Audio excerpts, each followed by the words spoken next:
Handling of his famous trophy, sold but carefully preserved, symbolizes how his legacy continues to be cherished by new generations.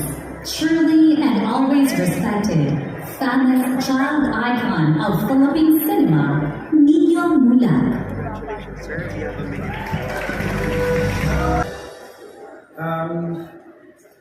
Magandang gabi po sa kanilang lahat. Kahit po yung mga tagahanga ko, puro malapit na ipatawag ni Lord.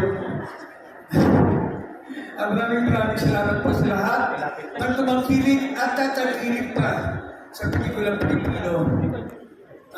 Para sa aking mga magulang, sa aking pamilya, at sa lahat ng mga manggagawa ng pelikulang Pilipino para sa inyo po. Salamat.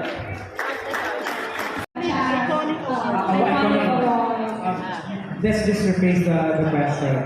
Famous child icon So ganito, sa lahat ng mga naging pelikula mo, ano yung pinaka-tumatak sa'yo bilang artista? Siguro, but siguro yung mga okay na feeling of films and the Aswang film, I was being a big part of it. Yes, and yung Aswang naman technicals, enjoy it. Okay. Well experienced. We'd like to invite as well reporter of ICE to be here. Inspired pa naman ako because I'm actually with the 15-year partners. Yeah. She's actually serving as 14 baby. So kaya talagang lang siya pagkakamalang house. Can you really join us? Yeah? Oo. Bigas sa pakilyo.